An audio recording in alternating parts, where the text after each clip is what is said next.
Students, इस tutorial में मैं ये जो क्वेश्चन सॉल्व करने जा रहा हूँ इसकी फिगर ऑलरेडी आपको बुक के अंदर दी हुई है, लेकिन मैं उसको रेफर नहीं कर रहा। मैं अलग से इसकी फिगर बनाने जा रहा हूँ, इसलिए ताकि एग्जामिनेशन में अगर आपको सिर्फ स्टेटमेंट मिले तो फिर आप फिगर कैसे बनाओगे। देखो, ये कहता है a pole has to be erected at a point on the boundary of a circular park. तो ये मैंने एक सर्कुलर पार्क डिज़ाइन कर लिया, ठीक है, यानी कि एक सर्कल बना लिया ऑफ डायमीटर 13 मीटर्स, और ये इसका डायमीटर हो गया और ये हो गया 13 मीटर्स, ठीक है। In such a way that the differences of its distances from two diametrically opposite fixed gates A and B.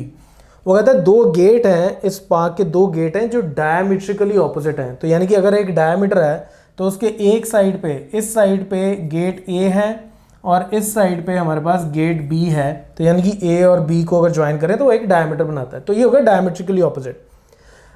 अब फिर से वापस जाते हैं। वो कहता है एक पोल है, ठीक है, तो एक पोल हमने इसकी बाउंड्री पे कहीं पे बनाना है। वो कहीं पे भी हो सकता है यहाँ, हो सकता है यहाँ, हो सकता है यहाँ, हो सकता है यहाँ हो। तो ये मान लो जैसे यहाँ पे है, ठीक है, तो इस पोल को मैं बोल देता हूँ P।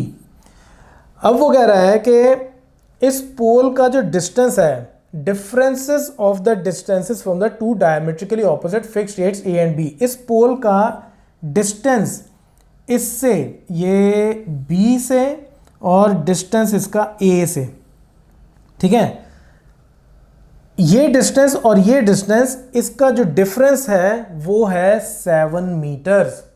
तो हमें नहीं पता डिस्टेंस कितना है, तो इस डिस्टेंस को अगर मैं x मीटर्स मान लूँ AP को, और BP को मैं y मीटर्स मान लूँ, तो इसका मतलब हमें ये गिवन है कि x minus y is equal to 7। तो ये हो गई मेरी एक इक्वेशन, ठीक है, एक इक्वेशन आ गई।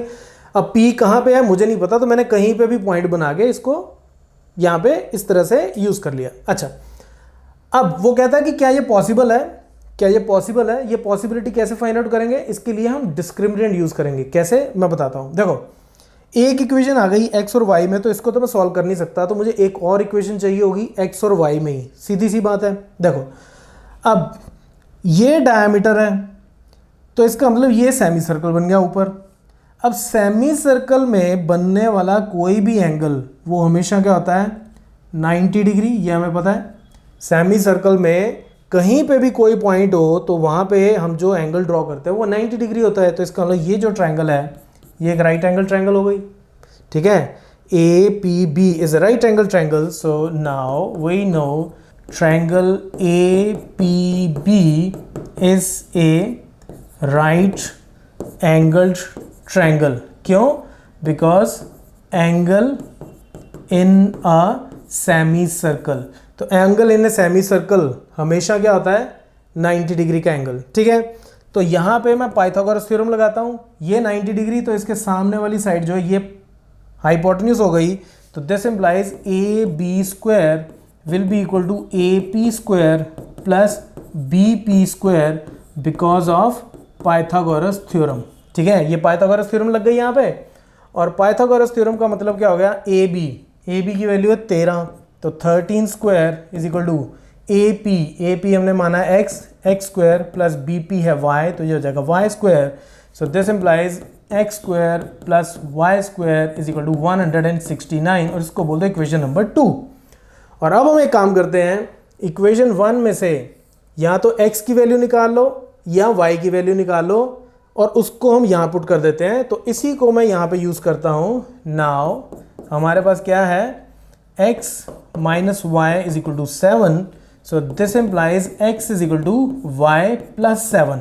तो इस वैल्यू को put value of x in equation 2, तो इसको मैं इक्वेशन 2 में पुट कर लेता हूँ। तो x की वैल्यू जब मैं यहाँ पुट करूँगा तो x स्क्वायर हो गया y प्लस 7 इसका whole square plus y square is equal to 169। So this implies, इसको खोलो, ये हो जाएगा y square plus 49 plus 14y plus y square is equal to 169। तो यहाँ से मेरे पास क्या आ गया, 2y स्क्वायर प्लस 14y ये इधर आके माइनस हो जाएगा, तो ये हो जाएगा -120 इज इक्वल टू 0। ठीक है, तो ये इतना आ गया। और चलो एक काम और करते हैं, इन सब में 2 कॉमन है तो 2 को भी हम निकाल देते हैं, तो ये इक्वेशन और सिंप्लीफाई हो जाएगी। y² plus 7y minus 60 is equal to 0। अब देखो ये जो मेरे पास क्वाड्रेटिक इक्वेशन आई है, इसको अब मैं सॉल्व तो किसी भी मेथड से कर सकता हूँ, राइट। चाहे by splitting the middle term कर लो, चाहे आप bye completing the square method use कर लो, लेकिन प्रेफर्ड ये है कि आप इसको क्वाड्रेटिक फॉर्मूला यूज़ करके ही करो। देखो वैसे भी ये क्वाड्रेटिक इक्वेशन के चैप्टर में ही है, तो मैं तो वही फॉर्मूला यूज़ करूँगा, लेकिन मैं क्यों बोल रहा हूँ कि आप ऐसे करो। देखो इसमें उसने ना हमें एक ये क्वेश्चन और पूछा है, उसने बोला है कि ये जो भी हमने कंडीशन दी है, ये पोल यहाँ पे होगा, डिस्टेंस ये होगा, उसने बोला is it possible to do so, कि क्या ये कॉम्बिनेशन पॉसिबल है। तो वो पॉसिबिलिटी के लिए हम क्या करते हैं, हम डिस्क्रिमिनेंट यूज करते हैं। तो अब डिस्क्रिमिनेंट की वैल्यू अगर ग्रेटर देन और इक्वल टू 0 आ गई, तो इसका मतलब इसकी सोल्यूशन पॉसिबल है, तो यानी कि हमें y की कोई ना कोई वैल्यू मिलेगी, तो हम बोल सकते हैं कि ये पॉसिबल है। तो सबसे पहले डिस्क्रिमिनेंट निकालते हैं, और उसके लिए a कितना आ जाएगा, y² का कोफिशिएंट 1, b हो गया y का कोफिशिएंट 7 और c हो गया -60। तो सबसे पहले डिस्क्रिमिनेंट जो होता है b² माइनस 4ac, ये मेरे पास हो जाएगा b², 7 का स्क्वायर माइनस 4 इंटू a की वैल्यू 1 और c की वैल्यू -60, तो ये हो जाएगा 49 प्लस ये प्लस हो जाएगा 240, तो दिस इज इक्वल टू 289। तो डिस्क्रिमिनेंट की वैल्यू आ गई ग्रेटर देन 0, तो इसका मतलब इस इक्वेशन को हम फर्दर सॉल्व कर सकते हैं। तो यहां से हम कंक्लूड करेंगे इट इज पॉसिबल। तो यहां हम ये लिखेंगे this implies the given situation is possible. ठीक है, तो जो भी हमें कंडीशन सिचुएशन गिवन है ये पॉसिबल है, हम इस तरह का पार्क डिज़ाइन कर सकते हैं। और अब हम इसको फर्दर सॉल्व कर लेते हैं, और हमें y की वैल्यू निकालनी है। तो y क्या हो गया अब, -b plus minus square root of discriminant divided by 2a, so this will be equal to -b, तो ये हो गया -7 plus minus square root d, तो स्क्वायर रूट ऑफ 289, तो स्क्वायर रूट ऑफ हो गया 289 डिवाइडेड बाय 2 इंटू a की value 1, तो ये हो गया 2, so this will be equal to -7 plus minus इसका स्क्वायर रूट होता है 17 डिवाइडेड बाय 2, तो यहाँ से y की मेरे पास दो वैल्यूज हो सकती हैं, -7 प्लस 17 बाय 2 और एक हो सकती है -7 माइनस 17 बाय 2। तो यहाँ से y आ गया 10 बाय 2 यानी कि 5, और यहाँ से y आ गया -24 बाई 2 यानी कि -12।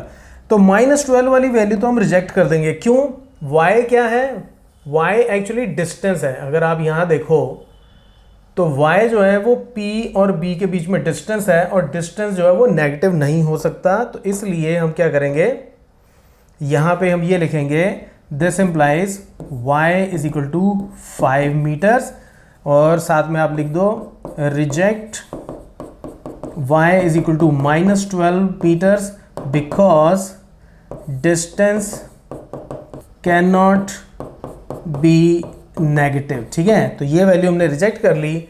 और y क्या है, y हमें पता है ये b था, b और b पॉइंट और पोल के बीच में डिस्टेंस ये था y, और ये हो गया 5 मीटर्स। तो एक आंसर आ गया। अब हमने a और p जो दूसरा है उसके बीच में डिस्टेंस निकालना है। हमने ये डिस्टेंस निकालना है इसके बीच में और इसके बीच में, और वो है x, और x और y में रिलेशनशिप एक तो ये है और दूसरा ये है। तो चाहे इसको यूज़ कर लो चाहे इसको यूज़ कर लो, तो ये सिंपल इक्वेशन है, हम इसको यूज़ करते हैं। इसमें y की वैल्यू डालेंगे, वहाँ से x मिल जाएगा, तो x minus y is equal to 7। तो इस इक्वेशन को अब मैं यहाँ यूज़ करता हूँ। तो नाउ इक्वेशन 1 वो है x minus y is equal to 7, तो ये हो गया x माइनस y की वैल्यू है 5 इज इक्वल टू 7, तो x मेरे पास आ गया 12 मीटर्स। तो x है क्या, x बेसिकली AP है, तो AP x 12 मीटर। तो एक आंसर मेरा ये है और एक आंसर मेरा ये है। सो AP का डिस्टेंस 12, बीपी का डिस्टेंस 5, दोनों का डिफरेंस 7 मीटर्स, तो हमारा आंसर बिल्कुल सही है। तो इस तरह से हम इस क्वेश्चन को सॉल्व करेंगे। अच्छा, एक चीज मैं और बता देता हूं। अब ऐसा जरूरी नहीं है कि हमेशा आप डिस्क्रिमिनेंट ही यूज करो ये बताने के लिए कि ये पॉसिबल है या नहीं है। आप ऐसा भी कर सकते हो कि आप सीधा splitting the middle term use कर लेते हैं इक्वेशन को सॉल्व करने के लिए। तो उससे क्या होता है कि आपका एक आंसर आता 5 मीटर और एक आता 12 मीटर्स, तो दोनों पॉजिटिव हैं, तो उससे हम कंक्लूड कर लेते हैं कि हाँ भाई ये पॉसिबल है। तो पॉसिबिलिटी का आंसर जो है वो मैं बाद में लिख देता, तो कोई हर्ज नहीं है उसमें, ठीक है, वो भी आप कर सकते हो। और अगर बाई चांस मान लो कि ये वैल्यू जो है ये 289 की जगह -289 होती, तो ये लेस देन 0 हो जाता, तो मैं कंक्लूड करता कि ये पॉसिबल नहीं है, ठीक है। इस केस में ऐसा होता। और अगर आप डिस्क्रिमिनेंट ना यूज करके splitting the middle term use कर रहे होते तो क्या होता, आपके पास y की जो वैल्यूज हैं वो यहाँ तो दोनों नेगेटिव आ जाती, और यहाँ फिर हो सकता है कि रियल नंबर आता ही ना, ठीक है। तो उस केस में क्या होगा, हम जो y की वैल्यूज आएंगी उसको देख के कंक्लूड कर लेंगे कि ये चीज पॉसिबल नहीं है। अगर डिस्टेंस नेगेटिव में आ गए दोनों, तो हम बोलेंगे कि भैया ये चीज पॉसिबल नहीं है, तो तब भी लिख सकते हैं।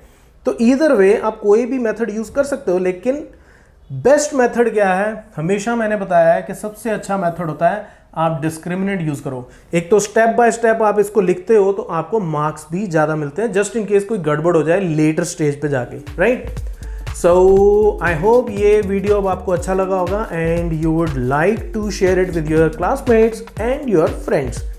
So that's it from this tutorial. Keep watching Mathemafia.